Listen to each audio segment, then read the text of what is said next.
यहाँ के बेरोजगार गलियों में धक्के खा रहे, कोई ड्रग में इन्वॉल्व हो रहा है, कोई किसी दूसरी जगह पे इन्वॉल्व हो रहा है। क्या करेंगे?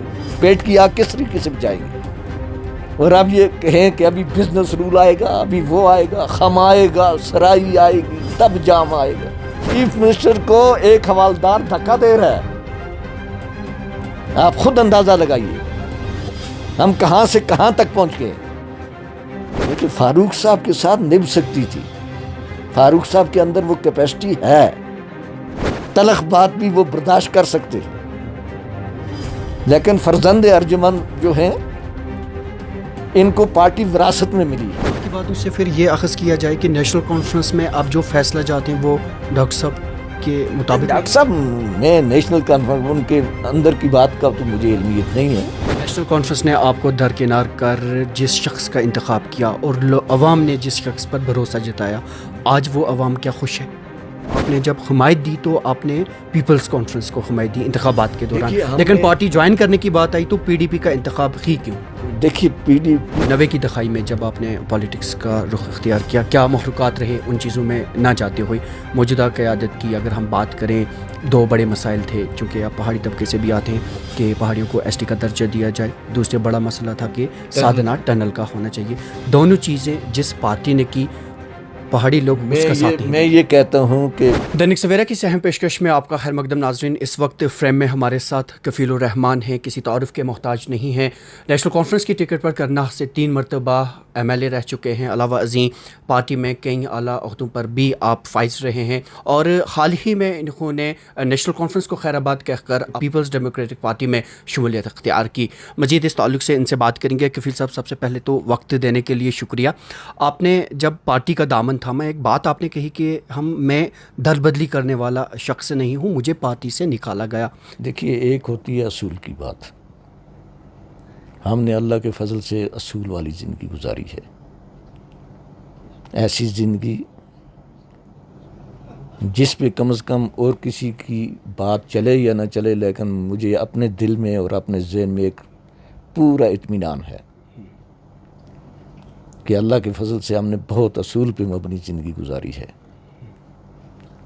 अगर पार्टी का टिकट चेंज करना था, वही मतलूब था। मैंने बोला था वहाँ पे, पार्टी मीटिंग में भी बोला था कि अब मैं इलेक्शन नहीं लड़ूंगा, पार्टी मीटिंग में भी। लेकिन पार्टी का एक सीनियर जो शख्स है, उसको कॉन्फिडेंस में लेना बहुत ज़रूरी बात है। तो जावेद मिर्चाल का इंतखाब करते वक्त आपसे सलाह मशवरा नहीं हुआ? सलाह मशवरा मुझसे नहीं लिया गया, कुछ भी नहीं। वो लोग उनके पास पहुँचे, ऐसे लोग जिन्होंने कभी नेशनल कॉन्फ्रेंस को ज़िंदगी में वोट नहीं दिया है, वो उसके वफद के साथ आए। और फिर मुझे उसके असूल से इख्तलाफ था। देखिए, वो पहले आसिया अंद्राबी की पार्टी में था, जावेद मिर्चाल। वहाँ से वो आया पीडीपी में। पीडीपी ने उसको MLC बनाया, यानी उसको नीचे से उठा के बहुत बुलंदियों पे पहुंचाया। तो पीडीपी को रास्ते में छोड़ के तो वो अपनी पार्टी में चला गया। अपनी पार्टी में उसके सब अखराजात अल्ताफ़ बुखारी पूरा करता रहा। फिर वहाँ से उसने एक जैक चलाया तो कुछ लोग अपने साथ मिलाए। जब उसने देखा कि यहाँ पे राजा मंजूर को क्या हो रहा है, टिकट हो रहा है, तो उसने कुछ लोग अपने साथ मिलाए, तो वो नेशनल कॉन्फ्रेंस में भेज दिए। यानी मैंने पहले आपसे कहा कि ये वो लोग थे जिन्होंने कभी नेशनल, एक के बगैर, एक आदमी ने हमेशा वो नेशनल कॉन्फ्रेंस को देता रहा वोट। बाकी वो जो वफद उसके साथ आता था, उसमें से कभी भी किसी ने, उसके ख़ानदान ने भी नेशनल कॉन्फ्रेंस को वोट नहीं दिया। सर, बकौल आपके जो रवैया नेशनल कॉन्फ्रेंस का आपके साथ रहा, दुख हुआ? ना, दुख ये हुआ कि भाई वो उनको कॉन्फिडेंस में लेना चाहिए था, उनको मेरी कंसेंट लेनी चाहिए थी। मैंने जब बोल दिया था कि भाई मुझे कोई हर्ज नहीं है, आप किसी का भी इंतखाब करें, लेकिन उसमें ये है कि वहाँ के सीनियर्स जो हैं, वो वर्कर्स, यानी जो आज तक नेशनल कॉन्फ्रेंस को जो कारकुन चलाते रहे, चाहे वो हमारे ब्लॉक प्रेसिडेंट थे, दूसरे लोग थे, उनको कॉन्फिडेंस में ले लें। डॉक्टर फारूक के साथ तो आपके गहरे मुरासिम रहे हैं, उन्होंने आपके साथ बात की? फारूक साहब की अलग बात है, मेरे साथ मुझे बुलाया गया, लेकिन उस वक्त बुलाने की कोशिश की गई जब उनका ये डिसाइड हो गया था। मैंने पार्टी के एक सीनियर आदमी से पूछा कि भाई क्या आपने क्या सोचा है? कहा जी उन्होंने डिसाइड कर दिया, वो जावेद मिर्चाल को शायद टिकट दे रहे हैं। फिर मुझे बुलाने की कोशिश की, मैंने कहा मैं नहीं आ रहा हूँ। फिर एक बार फारूक साहब के पास में गया अलविदाई बात करने के लिए, बस वहाँ से मैं चला गया घर। यानी कि आपने उन्हें कॉन्फिडेंस में लिया कि मैं अब आपसे किनारा अख्तियार करूँ? देखिए वो किनारा ही था, देखिए फारूक साहब के साथ निभ सकती थी। फारूक साहब के अंदर वो कैपेसिटी है, किसी की बात सुनने की कैपेसिटी है, तलख बात भी वो बर्दाश्त कर सकते हैं। लेकिन फर्जंद अर्जुमन जो हैं इनको पार्टी विरासत में मिली है। तो आपकी बातों से फिर ये अखज़ किया जाए कि नेशनल कॉन्फ्रेंस में आप जो फैसला चाहते हैं वो डॉक्टर साहब के मुताबिक? डॉक्टर साहब, मैं नेशनल कॉन्फ्रेंस उनके अंदर की बात का तो मुझे इल्मियत नहीं है, ना हम किसी ऐसे फैसले में शामिल हुए, लेकिन आपकी बात ना हमसे पूछा गया। अलबत्ता जो सीनियर लोग जो मेरी तरह हैं, बाकी लोग, तो वो उनकी ज़ुबानी यही है कि भाई हमें भी पूछा नहीं जा रहा है ना। तो सर अब सवाल ये आता है कि चले अब आपने अगर किनारा किया तो इलेक्शंस का जब दौर था तो आपने जब हमायत दी तो आपने पीपल्स कॉन्फ्रेंस को हमायत दी इंतखाबात के दौरान, लेकिन पार्टी ज्वाइन करने की बात आई तो पीडीपी का इंतखाब ही क्यों? देखिए पीपल्स कॉन्फ्रेंस जो है तो वो उसकी नौइयत बिल्कुल अलग है। मैं आपसे ये बताऊं कि जहाँ तक पीडीपी का ताल्लुक है, एक बड़ी पार्टी है, इसका अपना एक एजेंडा है, और फिर इसके साथ जो लोग मुंसलिक हैं, बड़े मोतबर लोग इसके साथ मुंसलिक हैं, जिन पे भरोसा किया जा सकता है, अच्छे अच्छे स्कॉलर्स, अच्छे अच्छे अदीब, ऐसे लोग भी हैं। पीपल्स कॉन्फ्रेंस को अभी इस मेयार पे पहुंचने के लिए बहुत वक्त चाहिए। जिस मेयार पे इस वक्त पीडीपी है, उस मेयार पे पीपल्स कॉन्फ्रेंस को बड़ा सफ़र तय करना है, और फिर लीडरशिप की भी अपनी क्वालिटीज़ होती हैं। तो फिर सब जब हमायत देने की बात थी, हमायत हमने एक फ़र्द हमने ये देखा, वहाँ पे 14 लोग इलेक्शन लड़ रहे थे। 14 में से सबसे बेहतर इंसान कौन है? तो वो हमायत आपकी एक फ़र्द के लिए थी, ना कि किसी पार्टी फ़र्द के लिए थी, किसी पार्टी के लिए नहीं थी, कोई कुछ भी ऐसी बात नहीं थी। ये अलग बात है कि उसका पार्टी के निशान पे हमने क्या लगाया, मोहर लगाई। वो हमने सिर्फ हमायत जो की है वो उस फ़र्द की है। मुझे कम से कम ये हक़ है, और आपको भी ये हक़ है कि जिस आदमी को आप किरदार के एतबार से, अखलाक के एतबार से, हर एतबार से आप पसंद करते हो, उसको अगर आप वोट दें तो आपका वोट कोई मसला नहीं बन सकता है वो चेमेगोई का। नेशनल कॉन्फ्रेंस ने आपको दरकिनार कर जिस शख्स का इंतखाब किया और अवाम ने जिस शख्स पर भरोसा जताया, आज वो अवाम क्या खुश है? आज ज़रा उससे पूछिए, वो जाके इलेक्शन लड़े, आप कहिए ना उससे, जाए वो भी अवाम में जाए।